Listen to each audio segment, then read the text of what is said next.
"I'm sorry, sir, but are you in the habit of texting CEOs at midnight about kissing them?"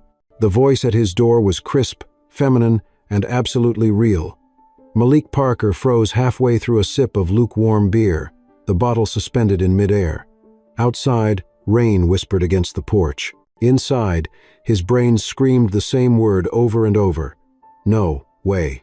10 minutes earlier, he'd been sitting at his worn-out kitchen table, trying to shake off another long day teaching high school chemistry to kids who thought formulas were a form of punishment. His daughter Lily had finally fallen asleep on the couch, her inhaler resting near her small hand. The glow of the television lit her face, and Malik smiled faintly. She looked peaceful. Too peaceful for a child fighting an illness with a name that sounded like a death sentence. Harrington syndrome. He'd reached for his phone to text Angela, a coworker who had been nudging him toward dating again. His thumbs typed without much thought, something light, teasing, just to feel human for a minute. "Can't stop thinking about your smile. Wonder what would happen if I kissed you." It felt foolish but harmless. Then the phone buzzed, screen flashing confirmation.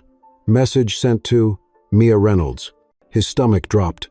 Mia Reynolds. That Mia Reynolds, the CEO of Reynolds Biotech, the pharmaceutical giant whose trial medication might be the only thing standing between Lily and a future. He'd scrambled to type an apology, his heart pounding. Before he could press send, the doorbell rang. Once, twice, then again, impatient but controlled. Now she was standing there, under his flickering porch, light tall, sharp-featured, the kind of woman who looked like she'd been born in a boardroom. A black umbrella hung from one hand, her phone in the other, its screen still glowing with his text. Miss Reynolds?" he stammered. I assume it was an accident," she interrupted, stepping out of the rain and into his small home without waiting for permission. Though an interesting one. She looked around. Her eyes flicked from the patched-up couch to the stack of unpaid bills on the counter, to the small oxygen monitor by the couch where Lily slept. The place smelled faintly of chicken soup and laundry detergent, the scent of survival. Can I get you a towel?" Malik managed. "That won't be necessary." Her tone softened slightly. "Mr. Parker, your name came across my desk earlier today, your daughter's case." Every muscle in his body tightened. "You mean the trial she's not good enough for?" "I didn't say that. You didn't have to."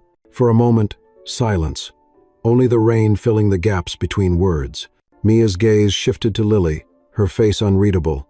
"She's beautiful," she said finally, "and far too young to be this sick." Malik crossed his arms, suddenly defensive. "So what are you doing here, Miss Reynolds? Coming to tell me you feel bad? Because I don't need pity. I need a miracle." Her eyes flicked toward him. "I came because your daughter's application was flagged in our system. 3 rejections, all citing eligibility concerns. I checked the criteria. She meets every single one. End of 2. He frowned. "So why the rejections? That's what I'd like to know." Her voice was colder now, but not toward him, toward the unseen machine of her own company. "Someone buried this file. Intentionally." Malik gave a short laugh. "Guess they figured poor black families don't make good statistics."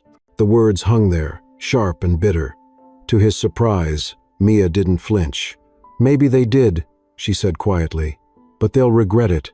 And she knelt beside Lily for a brief moment, brushing the girl's curls from her forehead, studying her with the focus of a surgeon. Malik's instinct was to stop her, but something in her expression, grief, maybe held him still. "When I was your daughter's age," Mia said softly, still looking at the sleeping child, "my little sister had this same disease. We were told there was nothing anyone could do. The system hadn't changed much since then." She stood, straightening her raincoat.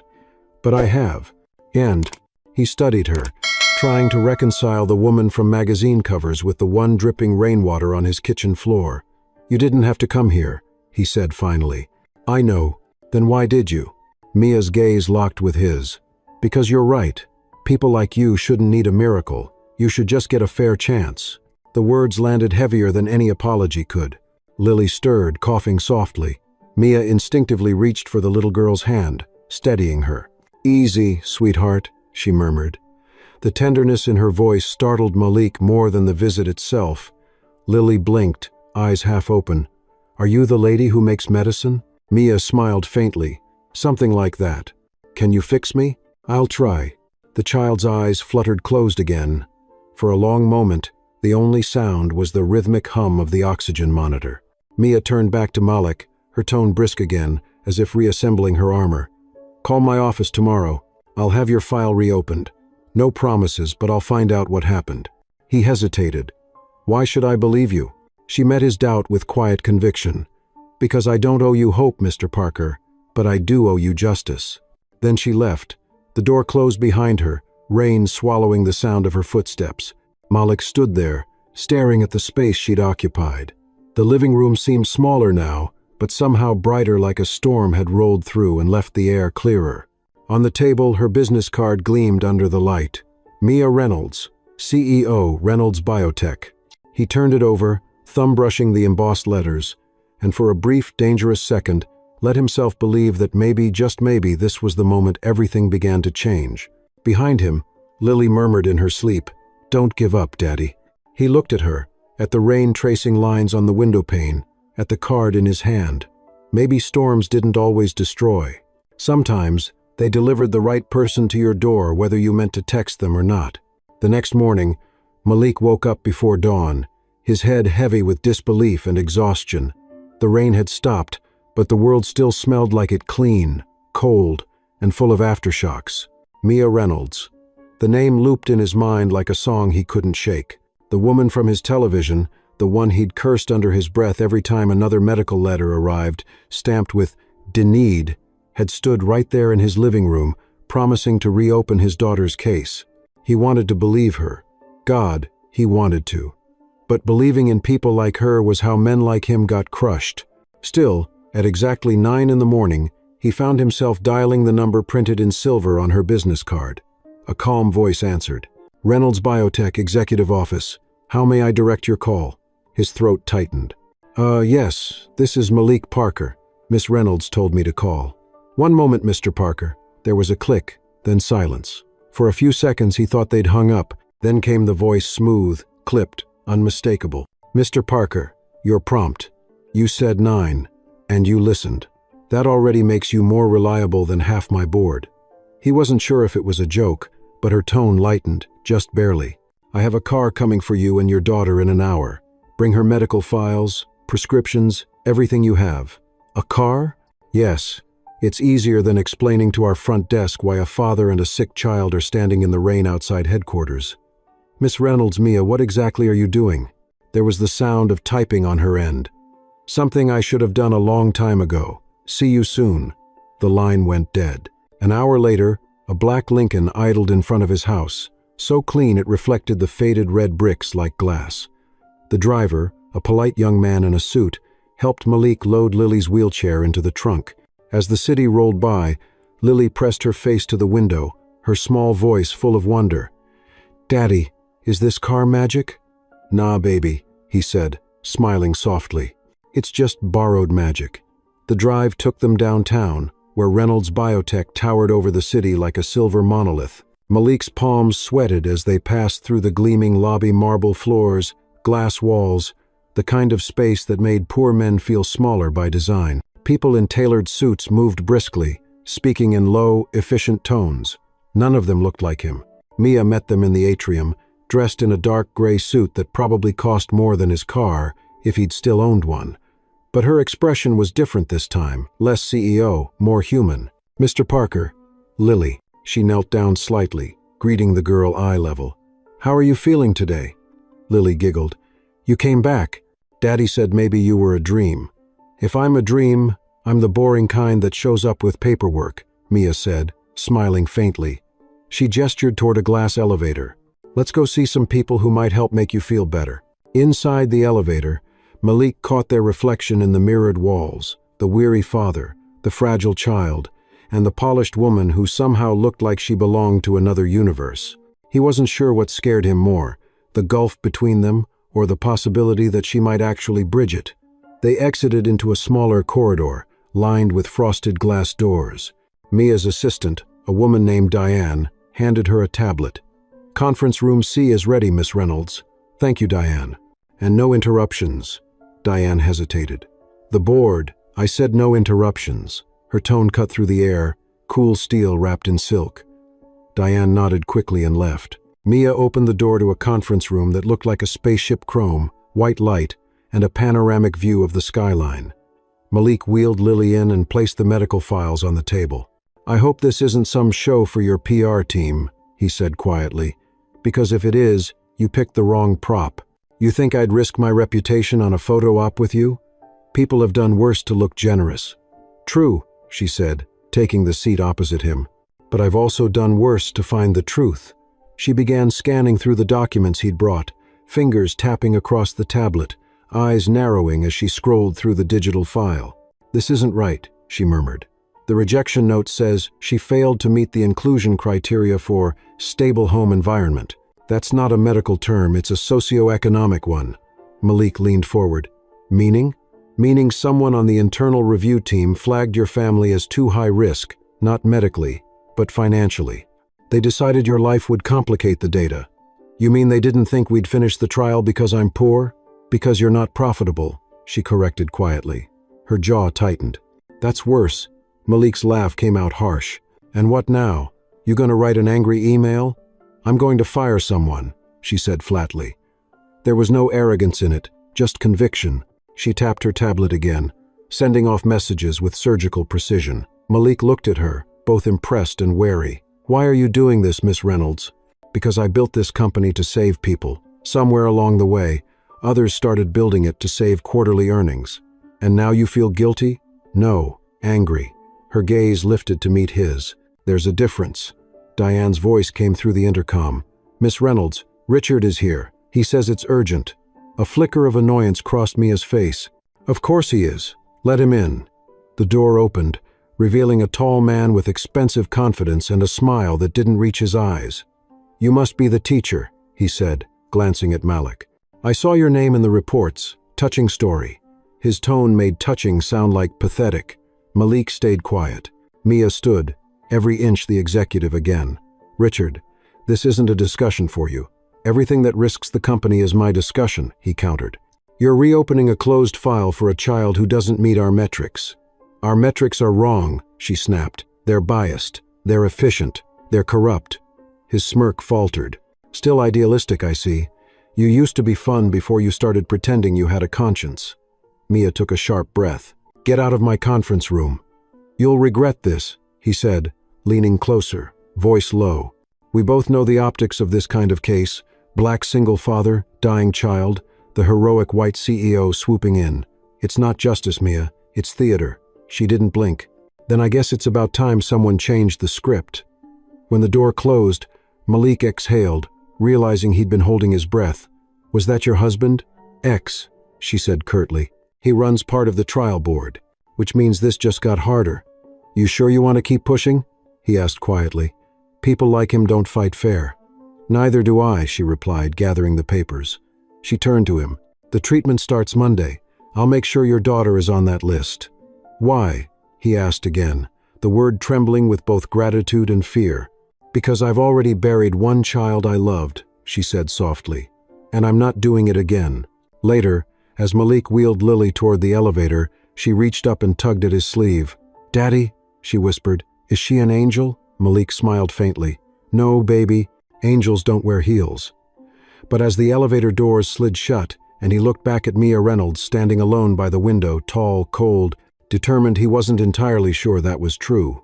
The following Monday dawned cold and bright, a crisp New Jersey morning that smelled faintly of wet asphalt and possibility.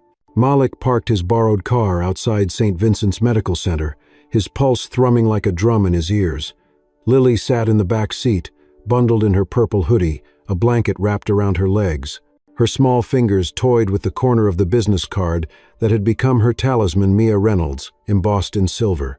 "Do you think she'll really be there, Daddy?" she asked, her voice soft but eager. "She said she would, didn't she?"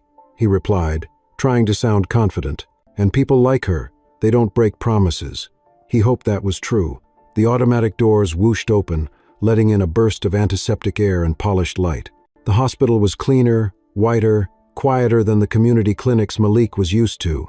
Nurses in powder blue scrubs smiled politely but avoided eye contact. It wasn't overt hostility, just that cool professional distance that people like him had learned to read early in life. When they reached the check-in desk, a young nurse squinted at the screen. "Trial patients are usually handled through the private wing," she said, glancing at Malik as if waiting for him to correct himself. "Yes," he said. "We're here for Reynolds Biotech, Harrington Syndrome trial." Her eyebrows rose a fraction. "Name? Lily Parker." Her tone softened a little. "One moment." She tapped a few keys, frowned, then picked up the phone. "They're not showing on today's intake list," she murmured. Malik felt his stomach drop. "What do you mean, not showing?" She covered the receiver. "Sir, sometimes approvals take a few days to process. You might need to, Mr. Parker." The voice came from behind them, steady, unmistakable. Mia stood there, dressed not in her usual armor of gray silk, but in a white coat, and a visitor's badge clipped neatly to her lapel. Her presence seemed to change the air around her. The nurse straightened immediately. "They're with me," Mia said, her tone leaving no room for doubt. Within minutes, they were guided down a polished corridor toward a small consultation room. Lily was wide-eyed, taking in every shining surface, every humming machine. "It's like a spaceship," she whispered. "Let's hope it flies better than the last one I built," Malik teased gently, and she giggled. Mia watched the exchange quietly before turning to the attending physician. "Dr. Patel, this is the Parker family. You'll be supervising Lily's induction into Cohort B." The doctor, a kind-eyed Indian man in his 50s, nodded warmly. "Welcome, Mr. Parker, Lily. We'll take good care of you." As he reviewed Lily's chart, Mia stepped aside with Malik. "I pulled some strings," she said in a low voice. "Her name wasn't added because of a delay from Richard's office. It's fixed now." Malik exhaled slowly. "He's still trying to block this?" "He's trying to block me," she corrected. "But your daughter is my patient now, and I don't lose patience." There was something fierce in her voice, something almost maternal. For the first time, Malik believed her. Hours passed in a blur of wires, forms, and sterile smells. Malik signed documents he barely understood. Lily was prepped for the first dose, a slow intravenous drip that gleamed like liquid silver in the light. Mia stayed through it all, sitting quietly in the corner, her tablet forgotten on the table. When Lily winced at the first prick of the needle, Mia rose without hesitation, crossing to her side. "Look at me, sweetheart," she said gently. "See this?" She pulled a small silver pendant from around her neck, a star-shaped charm. "My sister gave it to me when we were your age. She said it makes you brave when you're scared." She slipped it into Lily's palm. "It worked for me. Maybe it'll work for you." Lily smiled weakly. "Thank you, Miss Mia." Malik's throat tightened. No one had called her that, not a title, not a CEO, just Mia. And somehow, it fit. By evening, Lily was resting comfortably, the color returning to her cheeks. Mia and Malik stood near the window, watching the winter sun fade into a pale orange haze. "How long will we know if it's working?" he asked. "Weeks, maybe months," she said. "This disease doesn't play fair. Neither does life. Then we'll just have to cheat back." She looked at him, half smiling, and for a moment the tension eased, but just as quickly, it returned when the door opened and Diane entered, her face tight. "Miss Reynolds, I'm sorry. There's a problem." Mia's voice sharpened. "What kind of problem?" Diane hesitated. "Mr. Reynolds has filed a formal complaint with the ethics board. He's claiming you overrode protocol to prioritize a personal connection." Malik's chest went cold. "He's trying to stop her treatment?" "He's trying to stop me," Mia said quietly, but there was steel beneath it. "Don't worry, Lily will continue. I'll handle the politics." Malik clenched his fists. "Politics? My daughter's life isn't politics." She turned to him, eyes blazing. "You think I don't know that? You think I haven't spent half my life watching money decide who lives and who dies?" The anger between them sparked like static, raw and real. Lily stirred on the bed, and they both fell silent. When she settled again, Mia's voice softened. "I'm sorry. I'm not angry at you. I'm angry at the system that made this normal." Malik nodded, his own rage cooling into weary understanding. "Then maybe it's time somebody made it not normal." She met his gaze, and for once, they were on the same side of the line. Over the next few days, Mia became a fixture at the hospital. Staff whispered about it, the CEO who ate in the cafeteria, who reviewed charts at midnight, who ignored board meetings to sit beside a sick child. Malik watched her navigate that sterile world with quiet authority, dismantling walls one signature at a time. But every victory came with resistance. An administrator delayed test results. A nurse hinted that certain demographics skewed the trial data. Malik noticed the looks, the raised brows, the subtle discomfort of people unaccustomed to seeing someone like him in spaces like this. Once, in the hallway, a doctor murmured to a colleague, "I wonder how long this charity act will last." Mia heard it too. She stopped, turned, and said evenly, "If compassion looks like charity to you, perhaps you chose the wrong profession." The silence that followed was deafening. That night, Malik found her in the waiting room, sitting alone, staring out at the snow beginning to fall. "You didn't have to do that," he said quietly. "I did," she replied, "because if I let it slide once, it becomes the rule again." He sat beside her, the hum of fluorescent lights filling the space between them. "You ever get tired of being the only one fighting?" She gave a small, humorless laugh. "All the time." "Then why keep going?" She looked at him then, eyes softer than he'd ever seen. "Because someone has to, and because I promised your daughter I would." Outside, the city lights shimmered through the glass like distant stars. For the first time in years, Malik didn't feel like an outsider looking in. He felt like part of something larger, something fragile and powerful hope, reborn in a place that had forgotten how to hold it. Lily slept peacefully that night, clutching the silver star in her hand. And as the snow thickened beyond the window, Malik realized the storm that had once terrified him might just be the same one clearing a path to the light. If you're feeling the tension between Malik and Mia, that fragile mix of trust, fear, and something deeper, don't just scroll away.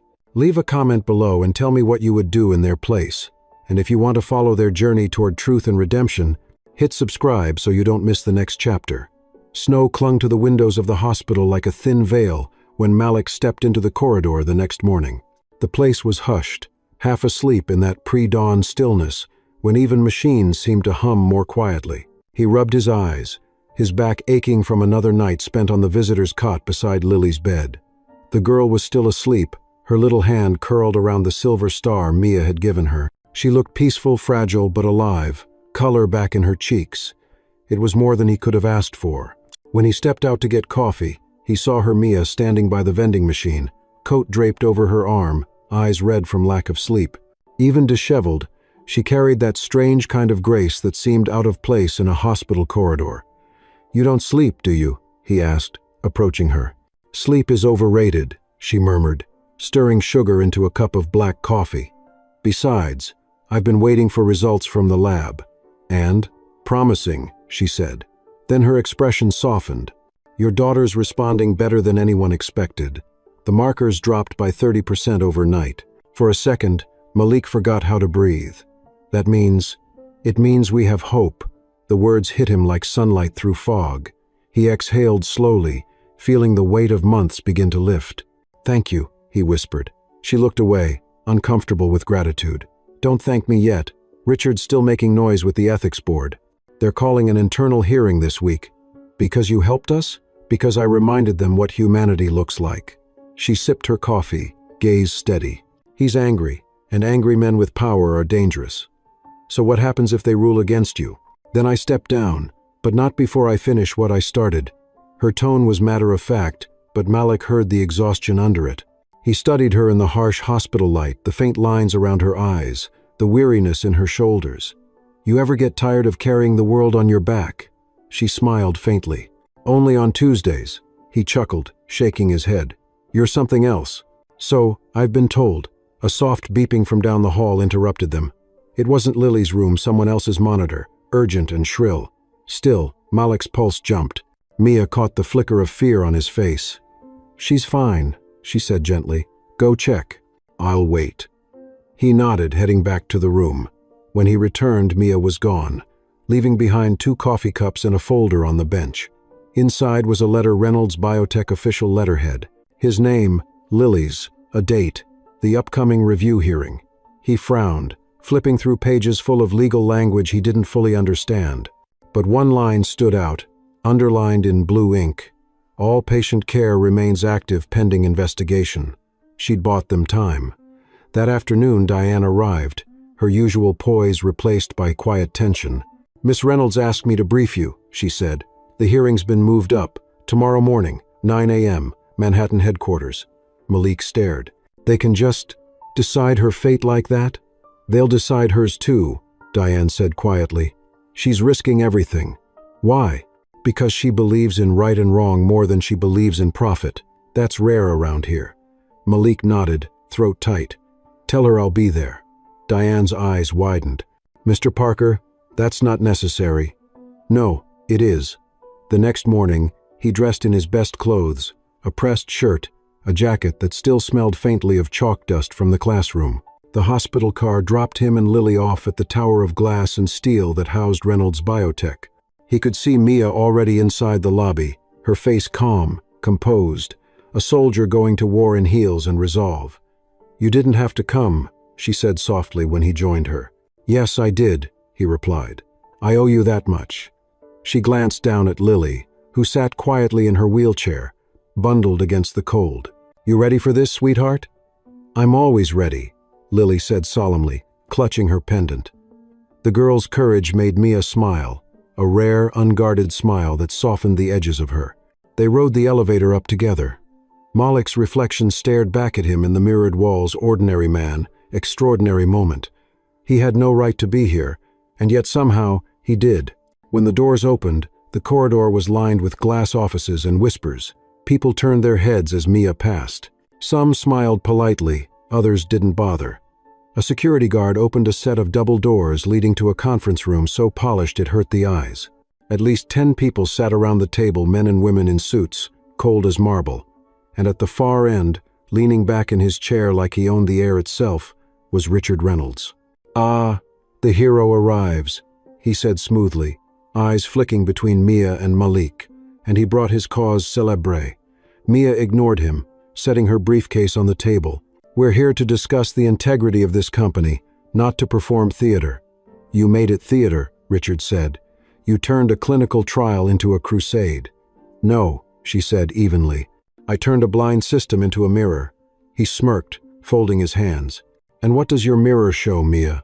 A CEO who breaks her own rules for a sob story, or a woman who can't separate sentiment from science? Malik stepped forward, fists clenched.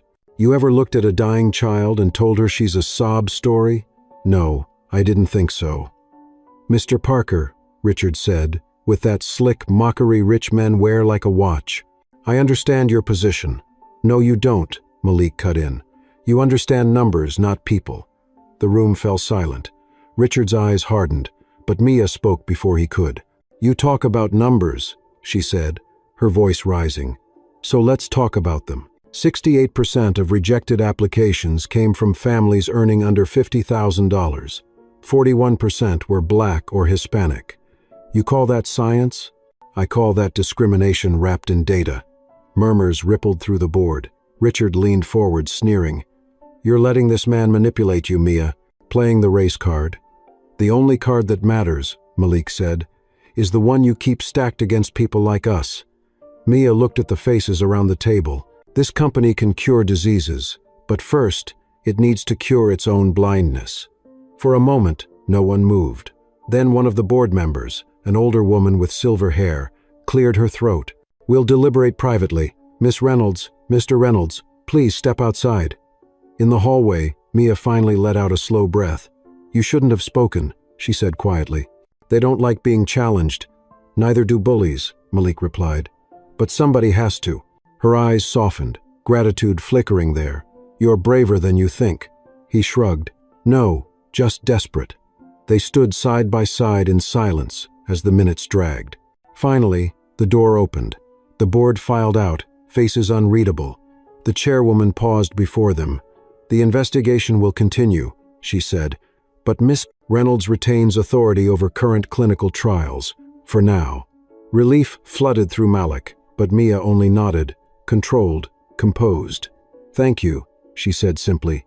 As they rode down the elevator, Malik turned to her. You won today. No, she said. We survived today. Winning comes later. When they stepped out into the lobby, Lily waved from her wheelchair, holding up the star pendant. Daddy, Miss Mia, look, it's still shining. Mia crouched beside her, smiling softly. That's because it's made of light, Lily, and light doesn't break. Malik watched them, something warm unfurling in his chest. For the first time, he realized that this fight wasn't just about his daughter's life, it was about all the others like her, unseen and unheard. As they stepped out into the cold winter air, the snow had stopped. The city glistened under a pale sun, and for a brief, perfect second, Malik believed that maybe, just maybe, they were finally walking towards something better. The week after the hearing unfolded like a storm pretending to be calm. On the surface, everything seemed to move forward. Lily continued her treatment, her body responding slowly but steadily, the soft glow of color returning to her cheeks, but beneath that, an undercurrent of tension pulsed through every corner of Mia's world. The board had not forgiven her. Malik could sense it in the way people at the hospital now whispered when she passed, in the way her assistant Diane's polite smile had grown tighter, more cautious. "They're waiting for you to slip," Diane warned one morning as Mia reviewed lab results on her tablet. "Richard's been making calls. He's trying to paint you as unstable." Mia didn't look up. "Let him try. I have data, and I have truth. Data doesn't always win against politics. Then I'll make politics answer to it." But that night, when Mia finally returned to her office long after dark, her confidence cracked just slightly. She closed the door and sat behind her desk, staring out at the glittering city below. For the first time in years, she felt something close to fear, not for herself, but for the child whose file sat open on her computer screen. Lily Parker, 8 years old, stage 3 Harrington's. Status: improving. It was more than numbers. It was a heartbeat, fragile but defiant. She reached into her desk drawer, pulling out a photo of her sister, Sophie, smiling wide under a summer sky. The same disease. The same small hands that had once held hers, trembling. Mia closed her eyes and whispered, "Not this time." Down the street, Malik was washing dishes when his phone buzzed. Unknown number. He hesitated, then answered. "Mr. Parker?" The voice was male, smooth, professional one. He recognized instantly. "Richard Reynolds." "How did you get my number?" Malik asked, his voice guarded. "Public record," Richard said casually. "You're something of a celebrity around here, you know." The face of Mia's little rebellion. "What do you want?" "Just to talk, as one father to another." Malik's jaw tightened. "You're not a father." "No, but I understand risk," Richard said. "And right now, she's risking everything, her career, her company, maybe even your daughter's treatment. You think the board won't retaliate? They'll shut down the whole trial if it means getting her out." Malik's grip on the phone tightened. "You're lying." "I don't lie, Mr. Parker. I just see what's coming before everyone else does. If you care about your daughter, you'll convince Mia to step back. Let the system handle it." "The same system that left my kid dying? At least the system exists. She's one person flawed, emotional, and very close to being removed. When she falls, she'll take your little miracle with her." The call ended with a soft click, leaving silence heavier than noise. Malik stood there for a long time, the water still running, the dishes forgotten. The next morning, he went to the hospital early. Mia was already there, sitting beside Lily's bed, her expression focused, her hand resting lightly on the girl's arm. Lily beamed at him as he walked in. "Daddy, Miss Mia says I can start walking exercises soon." Mia smiled faintly. "If she keeps progressing like this, she'll be the first patient in the cohort to hit remission markers." Malik's throat tightened. "That's incredible." "It's just the beginning," Mia said softly. But Malik couldn't shake Richard's words. "Mia," he began carefully, "what happens if the board shuts the trial down?" She looked up, her expression cooling instantly. "Why would you ask that?" "Because Richard called me last night." She stiffened, then stood, pacing to the window. "What did he say?" "That you're risking everything. That they'll stop funding if you keep pushing." "They won't," she said quickly, but her voice didn't sound certain. "And if they do?" She turned, eyes flashing. "Then I'll find another way. I always do." Malik stared at her. "You don't have to fix the whole world alone. Someone has to start." Her voice cracked then barely, but he heard it. She turned away, composing herself. "Don't listen to Richard. He uses fear like currency. You can't afford to spend it." He said the trial could end. "Not if I'm still standing." The quiet between them stretched, filled with all the things they didn't say. Then Lily coughed, small but sharp, and both of them moved instinctively. Malik steadied her hand while Mia checked the monitor. Within moments, the cough eased, and Lily blinked up at them. "I'm okay," she whispered. "See? Just a tickle." Mia smiled softly. "You're tougher than both of us combined." That night, Malik walked Mia to her car. The wind was biting, scattering flakes of snow across the pavement. "You're not sleeping again," he said. "Neither are you. Difference is, I'm used to it." "So am I." She opened the car door but didn't get in. "Malik, if something happens, if they suspend me, promise me you'll keep fighting. Don't let them use her as leverage. Something's going to happen, isn't it? There are too many eyes watching, too many hands in the wrong pockets. But I'm not done yet." "Then neither am I." Their eyes met in the dim streetlight, something unspoken passing between them, respect, fear, maybe something more. The next day, the blow came. An anonymous leak hit the press. Reynolds Biotech accused of bias and protocol violations in pediatric trial. Within hours, news vans lined the street outside the hospital. Reporters camped in the lobby, shouting questions. "Miss Reynolds, did you falsify approvals? Mr. Parker, are you being paid to defend her? Is your daughter being used for publicity?" Malik shielded Lily as cameras flashed. "No comment," he said tightly, pushing through the crowd. Inside, Mia stood before a cluster of microphones, calm but pale. "The reports are inaccurate," she said firmly. "All patients were approved according to ethical and medical standards. We stand by our work." "Did you personally override the board?" a journalist shouted. "I personally made sure a dying child wasn't buried by bureaucracy," she answered, her voice slicing through the noise. "If that's a crime, then maybe we need better laws." The room erupted in flashes and questions, but Malik saw something else, a tremor in her hand, a flicker of exhaustion she couldn't hide. Later that evening, she found him in Lily's room, her composure gone. "They've suspended me," she said quietly, "effective immediately." Malik stared. "You can't be serious. They've reassigned oversight to Richard. The trial will continue, but without you." She nodded. "And with him in control, I don't know if it's safe. Then we pull her out. If you withdraw, she loses access to the treatment. It's not available anywhere else." Malik felt his chest tighten. "So either we stay and risk him, or we leave and lose her." "I'm still fighting it," Mia said, eyes bright with something between fury and heartbreak. "I won't let him win." "Why? Why keep risking yourself for us?" "Because it's not just you," she said fiercely. "It's every family they've written off, every child they've decided isn't worth the cost. If I walk away now, they win forever." Malik stepped closer, lowering his voice. "Then you're not walking away." For a moment, they stood there, the hum of machines the only sound between them, and then Lily's small voice broke the silence. "Don't be sad," she whispered, eyes half open. "We're gonna win. I can feel it." Mia turned toward her, her expression softening. "Then that makes 3 of us," she said. Malik didn't answer, but as he looked at the woman standing there, tired, defiant, beautiful in her brokenness, he knew one thing for certain. The war was far from over, and the next move would decide everything. The following days unfolded like a waking nightmare. The news cycle devoured Mia's name, spinning it into something unrecognizable. The rogue CEO, the corporate rebel, the woman who gambled with lives. Malik watched helplessly as her face appeared on every screen in the hospital lobby, her calm words twisted into accusations, her compassion distorted into ambition. Yet when he saw her in person, she was calm, too calm. The stillness of someone walking through fire and refusing to scream. "They'll forget in a week," she said one evening, eyes on the rain streaking down the hospital windows. "The public has the attention span of a goldfish." But Malik could see the fatigue in her eyes, the tremor in her hand as she scrolled through the endless stream of articles. "You're pretending," he said quietly. "You think if you keep moving, the fire won't touch you." "If I stop moving," she replied, "someone else burns." "You're human, Mia. That's the problem." She looked at him then, the faintest crack in her composure. "Richard isn't. He's already made his move."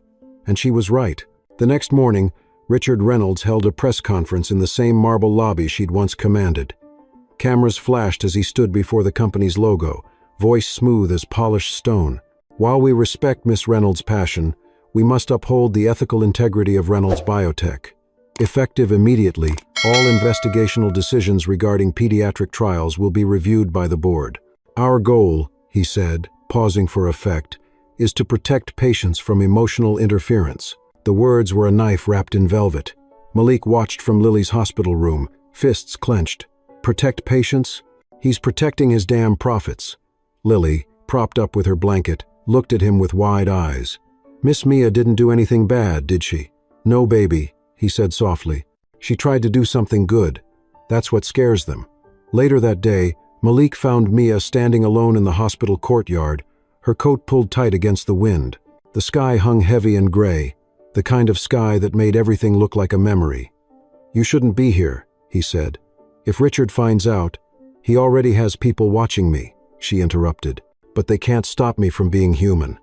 Her gaze drifted to the children playing in the therapy garden, small bodies in wheelchairs, 4 poles rolling beside them like silent companions. Do you know what it's like, she said softly, to have your entire life's work twisted into something ugly, to have people believe you cared too much? Malik shook his head. Caring too much isn't a crime. It is when you're a woman in power. There was no bitterness in her tone, just exhaustion. They don't forgive women who lead like men and love like mothers. Malik stepped closer. Then maybe they need reminding what leadership really looks like. She turned toward him, eyes meeting his, and for the first time, she let herself exhale. The armor slipped, and he saw the truth underneath the loneliness, the guilt, the relentless weight of doing what was right in a world that punished it. You should take Lily and leave, she whispered. Go somewhere safe. I can't promise what's coming next. You think I'd walk away now, after everything? You're a father. Your duty is to her. And what about you? She smiled faintly. I stopped having the luxury of safety a long time ago. That night, Malik couldn't sleep. The wind rattled the window, and every sound in the hospital felt amplified: the hiss of oxygen, the beep of monitors, the soft hum of machines that kept fragile hearts beating. He stared at the ceiling, thinking of Mia's face, her voice, the way she carried her pain like a crown. And then his phone buzzed. A message from an unknown number again. You can't protect her. Walk away before it gets worse. Malik sat up, his pulse pounding. He replied before he could think. Who is this? No answer. Just another buzz, another message. Check your daughter's chart. The dosage was changed. His heart stopped. He leapt from the cot, rushing to the monitors. Lily slept peacefully, but something in the numbers didn't look right. The dosage input line different from yesterday. His stomach turned to ice. He pressed the nurse call button, his voice sharp. Get Dr. Patel. Now. Within minutes, the doctor arrived, sleepy-eyed but alert. What's wrong? The dosage, Malik said, pointing at the chart. It's different. This isn't what it was yesterday. Dr. Patel frowned, scanning the system. His brow furrowed. You're right. It was modified at 11:37 p.m. By who? The doctor's expression darkened. System log says Richard Reynolds. Malik felt something primal rise in his chest. He's trying to sabotage her. I'll fix it, Dr. Patel said, and I'll file a report. But Malik wasn't listening anymore. He was already pulling out his phone, calling Mia. She answered on the first ring. Malik? They changed the dosage. Richard's name is on it. Silence, then her voice cold, sharp, all business. Listen to me, don't tell anyone else. Don't let them near her until I get there. Mia, it's after midnight. I'm on my way. She arrived 20 minutes later, her car headlights cutting through the snow. She swept into the hospital with a kind of controlled fury that made even the night staff step aside. Within minutes, she and Dr. Patel were in the control room, reviewing the logs. It's deliberate, she said finally. The modification would have caused a systemic reaction within hours. Malik felt sick. He tried to kill her. No, she said quietly. He tried to discredit me. But he forgot one thing: I don't play by his rules anymore. She turned to Dr. Patel. Lock the files. Secure every record. And get the media ready. If they want war, they'll get it. Mia, Malik started, but she cut him off. You wanted justice, Malik? This is how it starts. By dawn, every major news outlet in New York had the story. Reynolds CEO accuses former partner of sabotage in drug trial. Richard denied everything, of course, claiming the system was hacked, that Mia was delusional, desperate. But the evidence was there: timestamps, access logs, eyewitness reports. The board called an emergency meeting, and this time, Mia didn't come alone. She brought the parents of the other trial children, their faces lined with grief and anger. "You hid behind policy," she told them, her voice trembling with passion. "While these families prayed for mercy, you buried data, you buried children. No more." Richard tried to interject, but Malik's voice rose behind her. "You wanted to destroy her because she cared, because she saw through your numbers and saw our faces. Well, now the world's watching yours." The room went silent. Cameras flashed, and for the first time, Richard Reynolds looked small. By evening, the board had voted unanimously to remove him. Mia's position was reinstated, but she didn't smile. She stood quietly as they announced it, her gaze distant. When she finally left the building, Malik was waiting by the steps. The night air was cold, sharp with victory and exhaustion. "You won," he said. She shook her head. "No, we survived. That's enough for today, maybe." She turned toward him, her eyes tired but alive. "Thank you for not walking away." "You didn't give me much of a choice," he said, smiling faintly. "You make standing still feel like betrayal." For the first time in days, she laughed a small, broken laugh that somehow mended something inside him. Above them, the snow began to fall again, soft and silent, blanketing the city in white. And as they stood there, side by side, Malik realized that maybe storms weren't meant to destroy. Maybe they came to wash the world clean, so something new could finally grow. Morning crept into the city like a sigh of relief, faint sunlight spilling over the snow-dusted roofs of Newark. The storm had passed, but its echoes lingered in headlines, in whispers, in the steady rhythm of the hospital monitors that kept time with fragile hearts. Malik stood by the window of Lily's room, watching the pale sky shift from gray to gold. For the first time in months, he could breathe without the weight of fear pressing against his chest. The world outside was still broken, still cruel in places. But here, in this small room with the scent of antiseptic and hope, something had changed. Lily was awake, her skin warm, her voice stronger. "Daddy," she said, tracing circles on her blanket. "When I get better, can we go to the beach? I've never seen the ocean." Malik turned, smiling through tired eyes. "The ocean's waiting for you, sweetheart. You'll hear it before you see it. It sounds like forever. And Miss Mia will come too, right?" He hesitated for a heartbeat. "If she wants to," Lily grinned. "She will. She's my friend." Malik laughed softly, brushing a curl from her forehead. "Yeah, baby, she's everyone's friend now." But that wasn't entirely true. While the board had reinstated Mia, the company's investors were nervous, the stock wobbled, and journalists hovered like flies over a wound. Public sympathy was with her mostly, but power never forgets who makes it bleed. Mia was back in her corner office, a place that no longer felt like victory but aftermath. The view from the 27th floor stretched endlessly over the Hudson, a panorama of wealth and possibility. But all she saw was the reflection of her own exhaustion in the glass. Diane entered quietly, holding a folder. "The settlement terms," she said. "Richard signed them. He's agreed to withdraw from the company and forfeit all rights to the Harrington patent." Mia didn't look up. "He won't go quietly." "He already has. The board made it clear." Diane hesitated. "But there's something else. The investors want a new public face for the foundation. They want you to step back for a while." Mia exhaled, slow and measured. "Step back. Just for optics. Let the press cool down." "Optics," Mia repeated, tasting the word like something bitter. "They want me invisible again." Diane didn't answer. After a long moment, Mia nodded. "Fine. They can have their optics. But the trial continues. Every child stays in treatment. That's already guaranteed." "Good." She finally looked up, a faint, tired smile crossing her lips. Then it was worth it. That evening, Malik found her sitting alone in the hospital garden, bundled in her coat, the silver star pendant glinting faintly under the pale lights. Snow had stopped falling, but the air was sharp and clear, carrying the smell of pine from the holiday decorations the nurses had hung earlier that day. "You look like you haven't slept in a week," he said, sitting beside her on the bench. "You look like you've been counting the hours for me," she replied. He chuckled. "Maybe I have." They sat in silence for a moment, the quiet between them comfortable now. "They want me gone," she said finally. "At least for a while. A nice, clean exit. Maybe a charity sabbatical somewhere photogenic." "You going to do it?" "Probably. The company's safe now. The kids are safe. But you're not, he said gently. You look like you've been holding your breath for months. She turned her face toward him, eyes soft in the cold light. You don't win wars like this without losing something, Malik. What did you lose? Belief in the system, in fairness. Then borrow mine, he said quietly. I've got enough for both of us. She smiled faintly, her breath visible in the cold. You always know what to say. Comes with being a teacher. You get good at sounding wise when you're terrified. He hesitated, then added, Lily's improving faster than anyone thought. Doctor, Patel says her latest scans look like remission.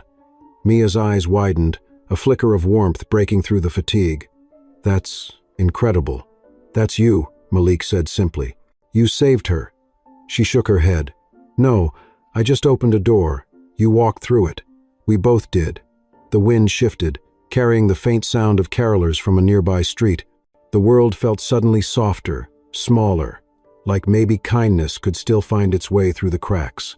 When this is all over, Malik said quietly, you should come to the beach with us. Lily won't stop talking about it. Mia smiled. The beach, huh? I haven't been in years.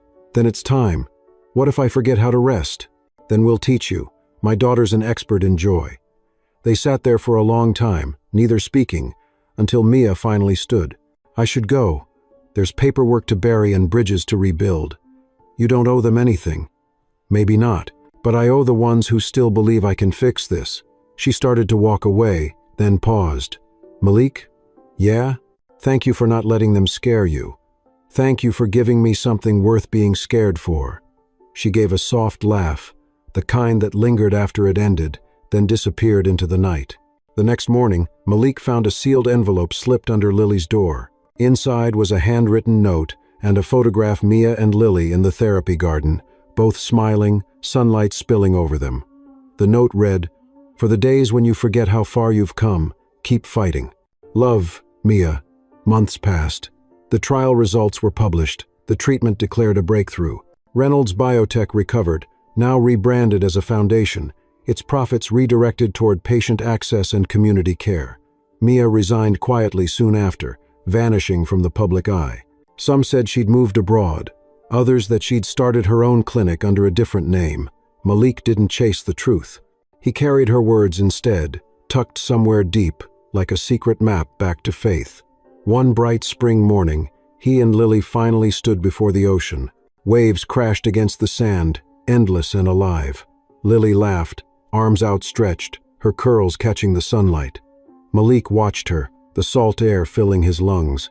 Daddy, she called, look, the ocean sounds like forever. He smiled, tears stinging his eyes. Yeah, baby, it does. And somewhere behind them, carried by the wind and memory, he could almost hear a woman's voice whispering the same thing, soft, sure, unbreakable. The storm had passed, but its light remained, shimmering in the distance like redemption. Summer returned with a kind of quiet grace that only follows storms.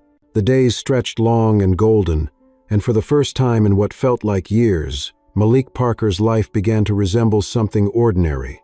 He woke to sunlight instead of alarms, laughter instead of the beeping of machines.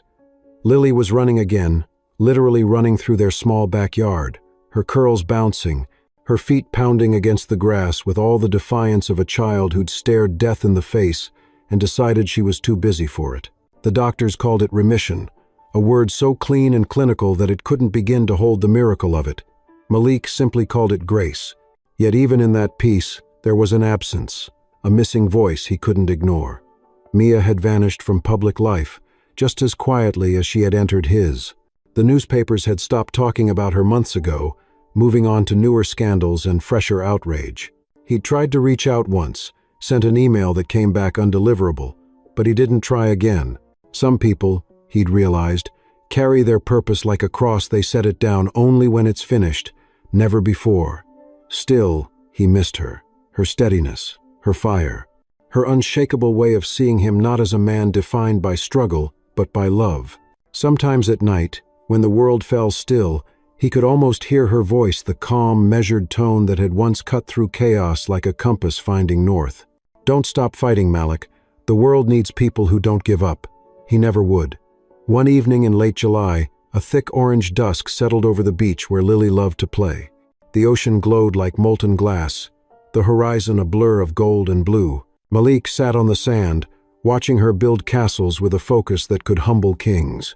He was lost in thought when he heard a familiar voice behind him, soft, deliberate, unmistakable. "You were right," it said. "The ocean does sound like forever." He turned, and there she was, Mia Reynolds, dressed simply in jeans and a white linen shirt, barefoot, her hair loose for the first time he'd ever seen it. No armor, no boardroom, just her. For a moment, words failed him. Then he laughed, quiet, disbelieving. "You actually came." "I said I might," she replied, her smile faint but real. "Took me a while to remember how. You found us. You weren't hard to find. I had to make sure you hadn't traded me in for a new doctor. Dr. Patel says you're the reason she's still here," he said. "You saved her." "No," Mia said softly, shaking her head. "She saved me. I just needed reminding what life looks like when it wins." She stepped closer, her feet sinking into the warm sand. "You look different," she added, "lighter. That's because for once I don't wake up afraid." "Good," she said quietly. "You deserve that." For a long time, they just stood there, the sound of waves between them. Lily saw her then and came running, a streak of motion and joy. "Miss Mia," she squealed, throwing her arms around her legs. "You came. Daddy said maybe you forgot." "I never forget my promises," Mia said, kneeling to hug her. "You've grown." "I'm fast now," Lily said proudly. "Want a race?" "Maybe later," Mia laughed. "I think I'd lose." They walked together along the shoreline, the tide licking at their feet. The years of chaos felt far away, softened by the rhythm of the ocean. "So where have you been?" Malik asked at last. "A little bit of everywhere," she said. "Europe, South America. I started something small, a foundation, independent this time. We fund rural clinics, experimental programs, places the big corporations won't touch. Still fighting the good fight. Always." She glanced at him. "And you? Teaching again?" "Yeah. High school chemistry. Still doesn't pay enough, but the kids keep me honest." "You always were a teacher, Malik, even when you didn't realize it." "And you," he said, smiling faintly, "always were a storm." She laughed, a sound as rare as it was genuine. "A storm. I'll take that. Storms clear the air." "Yeah," he said, eyes soft. "You did." They stopped walking. The wind shifted, carrying the scent of salt and summer. Mia looked out at the endless water. "You know," she said quietly, "when my sister was dying, I promised her I'd spend the rest of my life trying to fix what broke us. But somewhere along the way, I forgot that fixing the world isn't the same as living in it." "You remembered," he said.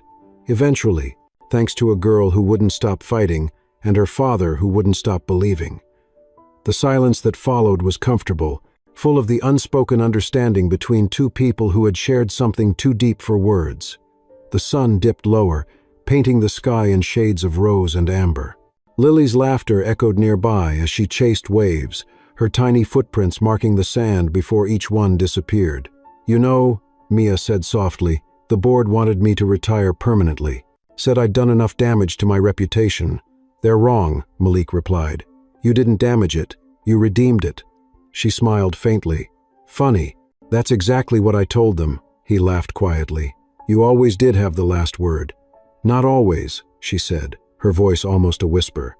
"Sometimes I just needed someone else to say it for me." Malik turned to her, the glow of sunset catching the edges of her face. "Mia," he began, but she stopped him with a small shake of her head. "You don't have to," she said gently. "I already know." And in that moment, he realized she did. She knew the gratitude that didn't need words, the affection that had no name, the peace that comes when two broken souls finally stop running.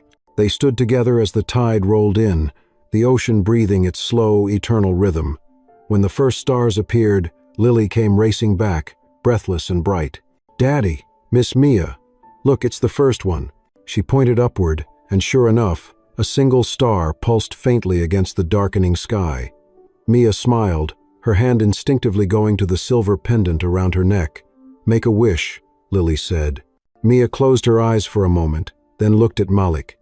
"I don't need to," she said softly. "Some wishes already came true." That night, when they left the beach, Mia walked with them to the car. She didn't say goodbye, and he didn't ask when she'd return. Some people, he thought, didn't belong to places, they belonged to moments. And this moment, under the hush of waves and starlight, belonged to all three of them. As they drove away, Malik looked in the rearview mirror one last time. Mia stood at the water's edge, wind tugging her hair, her face turned toward the horizon. The tide came in, then out, carrying away footprints, leaving behind only smooth, untouched sand. He smiled, whispering to the night, "Thank you, Mia."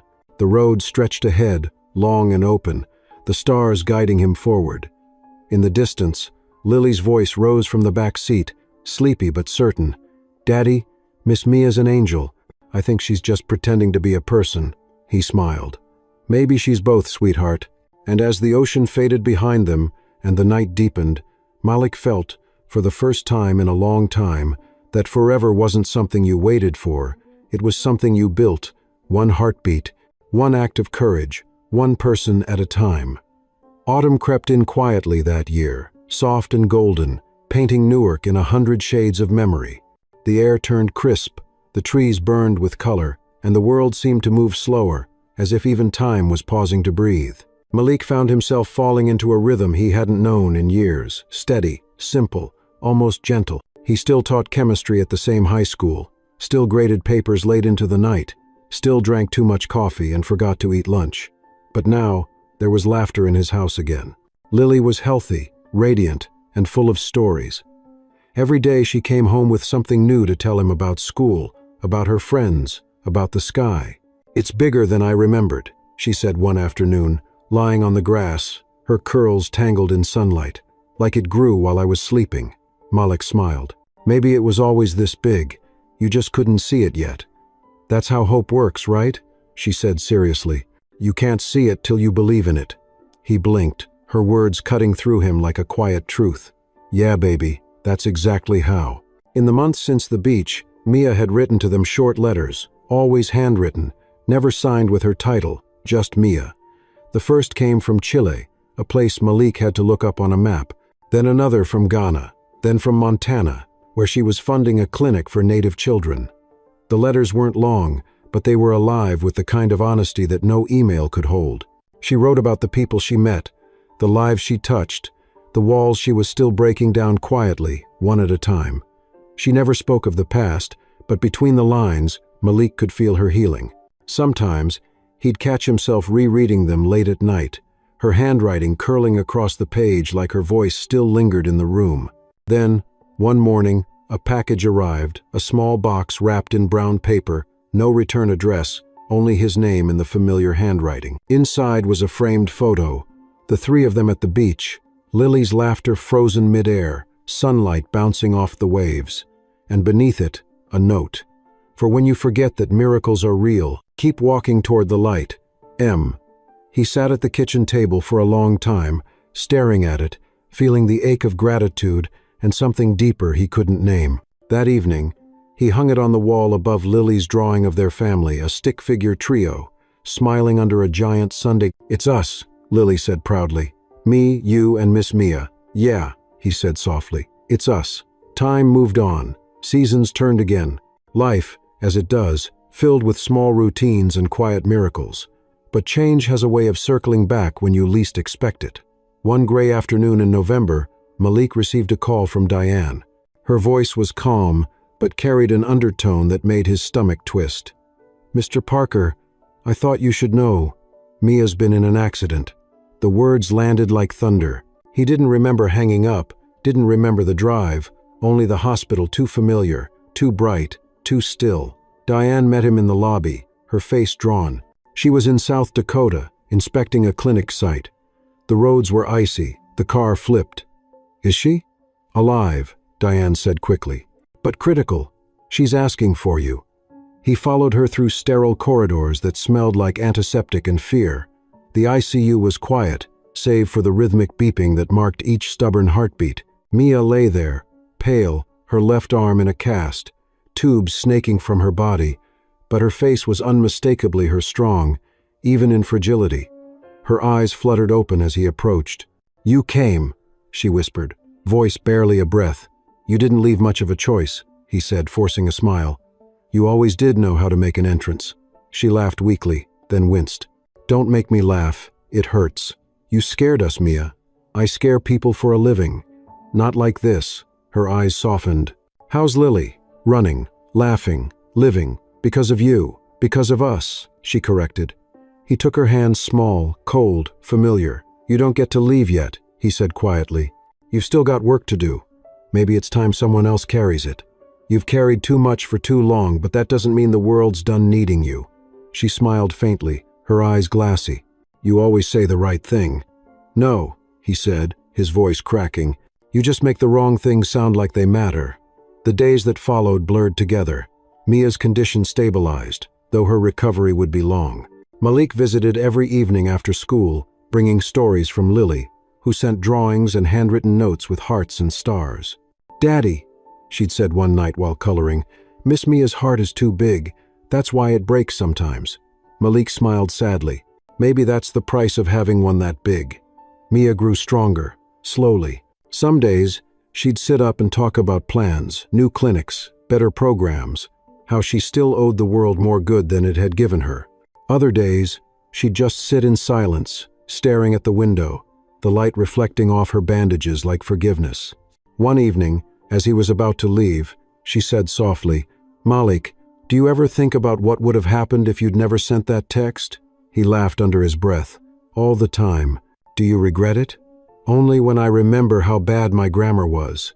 She smiled, eyes glinting with amusement. "It changed everything, didn't it? It saved everything." "Funny," she whispered. "A wrong number leading to all this." "Maybe it wasn't wrong," he said. "Maybe it was exactly where it was supposed to go." She closed her eyes, her hand tightening briefly around his. "Then promise me something. Anything. When I'm gone. Don't. When I'm gone," she continued gently, "don't let the world make Lily forget what it means to fight for something true." "You'll tell her yourself," he said firmly. "You'll tell her when you come to the beach again." Mia smiled faintly, and in that smile was the same quiet fire that had carried them both through everything, the storms, the battles, the impossible odds. "Maybe," she said, "if the tide's kind, months later, spring would return again and the ocean would call them back." But for now, Malik sat by her bed, holding her hand, listening to the steady rhythm of her heart monitor a fragile, stubborn melody that sounded a lot like hope refusing to die. Winter settled over New Jersey like a memory that refused to fade. Snow clung to rooftops and telephone wires, turning the city into something almost soft, almost kind. For Malik, the season felt quieter this year, measured, reflective, heavy with both gratitude and the slow ache of waiting. Mia was still in rehabilitation, recovering with the same stubbornness that had once made her stand against an entire board of directors. It had been 6 months since the accident, and every week he drove 3 hours to the recovery center in upstate New York. Each visit was the same Lily's laughter echoing down the hall, Mia's eyes lighting up when she saw them, the room filled with something that looked a lot like peace. On this visit, the snow was falling thick and fast, the kind of snow that muffled the world and made everything feel closer. Malik parked outside the center, helped Lily bundle her coat tighter, and they trudged through the powder to the entrance. Inside, the warmth hit them like a quiet embrace. Mia was sitting by the window, her wheelchair angled toward the light. Her hair had grown longer, streaks of silver now threading through it, and her face had softened not from age, but from surrender, the kind that comes after a long fight. She smiled when she saw them. "You're late," she said, her voice playful but raspy. Malik grinned. "Blame the weather. It's showing off again." Lily ran to her, wrapping her arms around Mia's waist. "Miss Mia, guess what? Daddy says I can play soccer this spring." Mia's eyes widened with mock astonishment. "Soccer? The same girl who once cried over a scraped knee?" "I'm tougher now," Lily declared. "Daddy says I get it from you." "Then I pity your opponents," Mia said, laughing softly. Malik stood by the doorway, watching them with a kind of quiet awe. These moments, he thought, were the miracles no one wrote about, the small, unglamorous ones that stitched the world back together. When Lily wandered off to the gift shop with a nurse, Mia looked up at him. "You've been driving 3 hours every week," she said. "You don't have to keep doing that." "You keep saying that," he replied, and I keep ignoring it. Stubborn, she murmured. You say it like it's an insult. It's a compliment. It's what saved you, saved us. She looked down at her hands, her voice lowering. Some days I wonder if I was saving anyone, or just running from the guilt of not saving my sister. You honored her, Malik said. Every life you've touched since then was part of that promise. Then why does it still feel like failure some days? Because people like you never stop measuring their hearts by what's left undone. She was silent for a long time, watching the snow swirl outside. You always know what to say. No, he said quietly. I just learned to listen. She smiled faintly. You've changed. So have you. Do you think that's good? It's necessary. They talked for hours, the conversation wandering from Lily's drawings to the state of healthcare, to the way people still looked at her half awe, half skepticism when her name came up. But underneath the words was something deeper, unspoken, steady as a heartbeat. When visiting hours ended, Malik stood to leave, but Mia's hand caught his wrist. Stay a little longer, she said softly, just until the snow stops. He sat back down. They watched the snow fall in silence, the world outside fading into white. It was strange, he thought, how peace never came the way you expected it. It wasn't loud or triumphant. It was quiet. It was the sound of breathing in sync with someone else's. Weeks passed, and Mia's recovery grew stronger. She began walking again, slowly, carefully, her steps uncertain but determined. Malik was there the day she took her first unaided step. Lily clapped so hard the nurses joined in. Mia blushed, but didn't look away from him. I told you I'd walk again, she said, breathless. I never doubted you. You should have. Never. As spring approached, the rehab center prepared to release her. She would return to work not to Reynolds Biotech, but to her foundation, which had quietly expanded into 5 countries and dozens of clinics.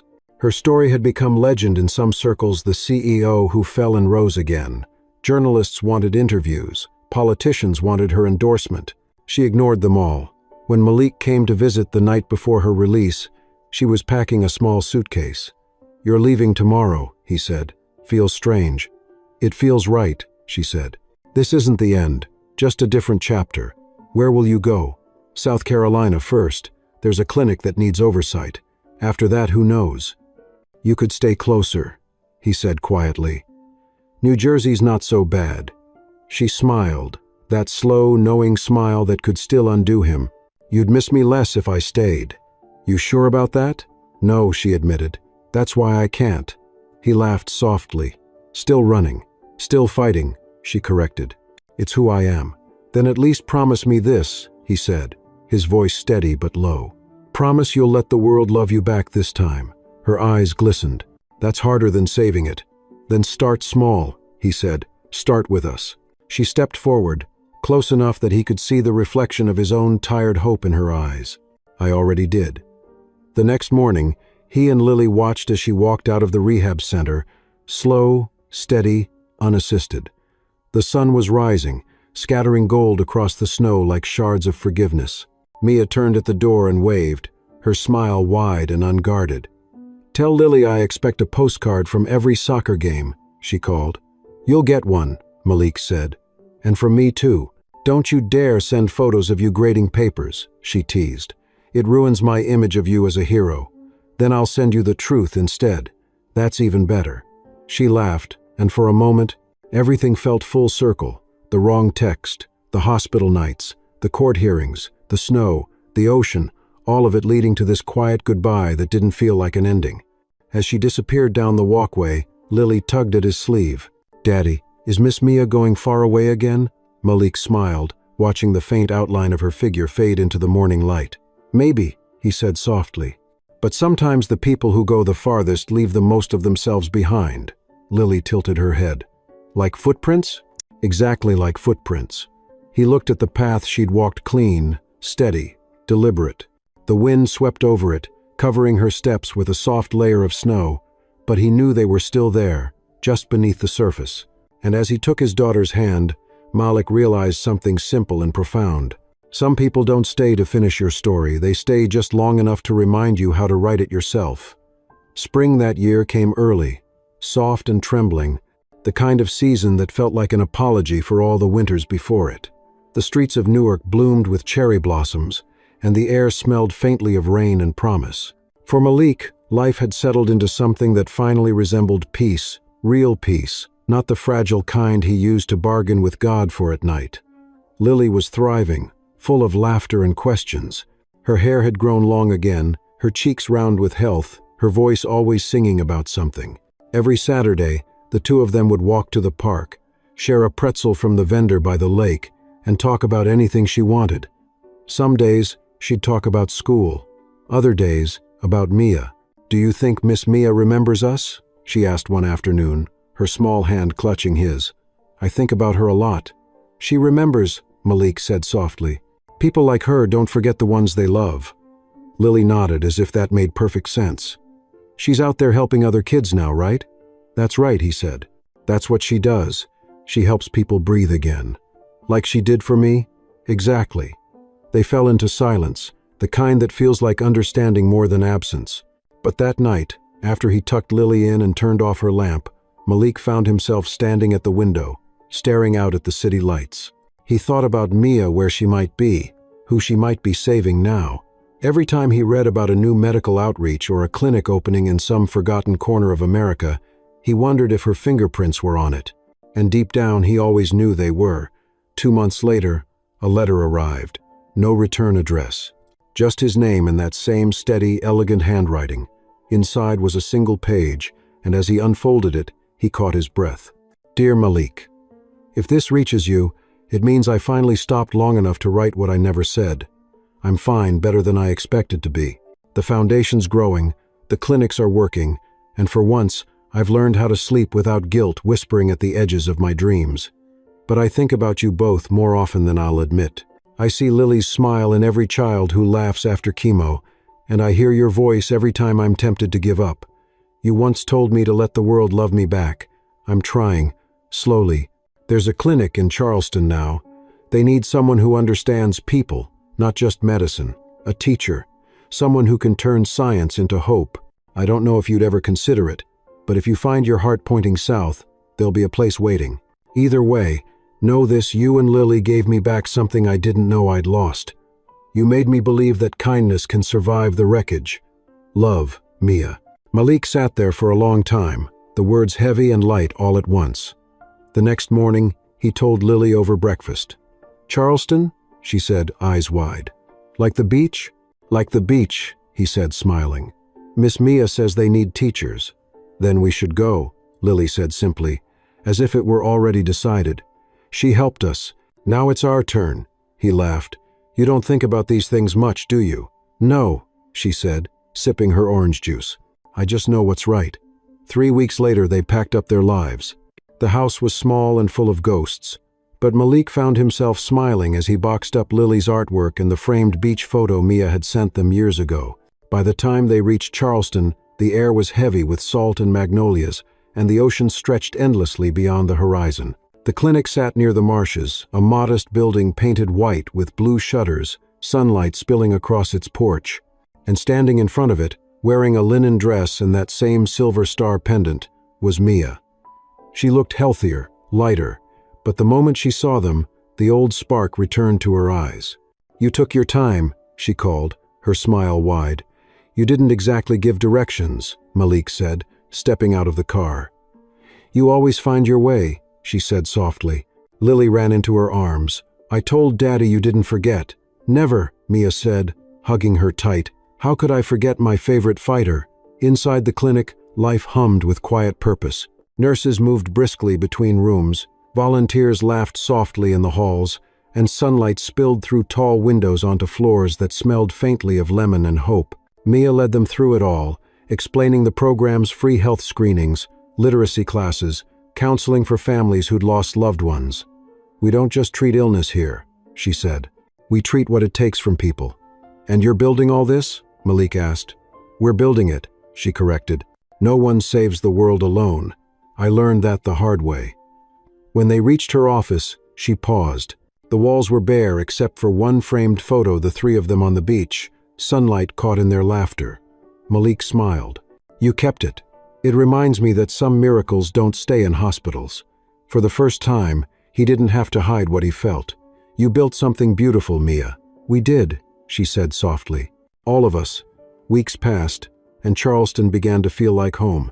Malik started teaching science workshops for local kids, using test tubes and salt water to make chemistry feel like magic. Lily spent her days exploring the coast, collecting shells and scribbling notes for a book of miracles. And Mia, she moved through the clinic like sunlight through glass, steady, warm, unstoppable. But beneath it all, something unspoken simmered, a connection both had learned to live with, but never fully name. One evening, as the sun sank behind the water, Malik found her sitting on the porch, her gaze fixed on the horizon. "You ever think we'd end up here?" he asked. "All the time," she said, "but never like this. How did you picture it?" "I didn't," she said, turning to him. "I was too busy surviving." "Not anymore." "No," she said. "Now I'm just living." They sat there as the tide rolled in, the world quiet except for the waves and the cicadas. Mia leaned her head against his shoulder, and he didn't move. For a long time, neither of them spoke. When she finally did, her voice was barely above a whisper. "You know, I think this is what my sister wanted for me. Not success, not redemption, just this peace." Malik's eyes softened. "Then maybe we both found what we were fighting for." The ocean shimmered, endless and forgiving. And as the stars began to appear, Malik realized something simple and profound. After all the loss, the battles, the miles between them, this wasn't the end of their story. It was the beginning of a quieter one. The kind built not from fire, but from light that refused to fade. By the time the first summer storm rolled in over Charleston, the clinic had become more than a building. It was a living thing, pulsing with laughter, healing, and the quiet hum of second chances. The rain came heavy and relentless that morning, tapping against the tall windows as Malik prepared a class for the local teenagers. He stood at the whiteboard, sleeves rolled up, drawing the structure of a molecule while thunder grumbled like an old man. "You see," he said, turning to his students, "science isn't magic, it's just the world explaining itself in a different language." A hand shot up from the back. "Then what's hope?" Malik smiled faintly. "Hope," he said, "is what we feel before science catches up." The class laughed, and somewhere down the hall, he could hear Mia's voice, calm and certain, giving instructions to the staff. It was strange how her voice could still quiet a room, how even the storm outside seemed to bend around her steadiness. Later that afternoon, when the rain finally eased, she joined him in the classroom, still in her white coat, holding a clipboard covered in notes. "You're turning chemistry into poetry again," she teased. "Careful, they'll start expecting sonnets from their doctor next door." "They already think you walk on water," he said. "It's only fair they know who built the bridge." She laughed softly. "You're still terrible at compliments." "No," he said, watching her carefully. "I'm just out of practice with people who deserve them." For a heartbeat, their eyes met just long enough for something unspoken to flicker between them, the kind of moment that doesn't need a name. The following weeks blurred into a rhythm of work and purpose. The clinic grew busier with every passing day. Families came from neighboring towns, some driving for hours just for a consultation. Mia handled it all with that same balance of grace and fire, comforting a mother, challenging a senator, fixing a printer when no one else could. Malik often watched her from across the hall, still in awe of how someone who'd once carried the world on her shoulders could now move through it with such lightness. But one evening, as the sun melted into the marshes, he found her sitting alone on the porch, her posture uncharacteristically still. "You okay?" he asked, handing her a mug of tea. "You've been quiet all day." "Just tired," she said. "A few of the kids relapsed. It's always harder when they're the ones who remind me of her." "Your sister?" She nodded, eyes distant. "Every time I think I've made peace with it, life finds another way to test me." "You've saved more children than you've lost," he said. "That doesn't erase the pain, but it honors it." "Maybe," she whispered. "But sometimes I wonder if I've been chasing her ghost all this time." He sat beside her, the boards creaking under their weight. "You weren't chasing her," he said. "You were following her light." She looked at him, something soft breaking through the exhaustion. "You really believe that?" "I believe in you, Mia. That's always been enough." The silence that followed wasn't empty, it was full, like a room brimming with unspoken gratitude. The air smelled of salt and rain. Somewhere in the distance, Lily was laughing with the neighbors, her voice carrying across the humid dusk like a song. For the first time in a long time, Mia didn't feel haunted. She felt home. Days turned into weeks, and as summer deepened, the clinic's first anniversary approached. The staff insisted on a celebration, a modest one, with music, food, and photographs of all the children whose lives had been touched. Malik handled the decorations. Lily designed the invitations. On the night of the event, the clinic shimmered with string lights, laughter spilling through open doors. Mia stood at the podium, her voice steady as she addressed the crowd. "This place was built from more than medicine," she said. "It was built from love, from people who believed in something bigger than survival. A single act of kindness can start a chain reaction. I know, because I was saved by one." Her eyes found Malik in the audience. For a moment, the noise fell away.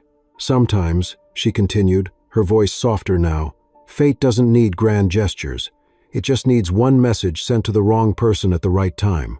The audience applauded, and Malik felt something tighten in his chest. When the music began and the crowd dispersed into laughter and dancing, Mia found him near the back, holding 2 glasses of sparkling cider. "You didn't warn me you'd turn my life into a speech," he teased. "You didn't warn me you'd turn mine into a story worth telling." "Fair trade," he said. "Think we're even now." "Not even close." She clinked her glass against his.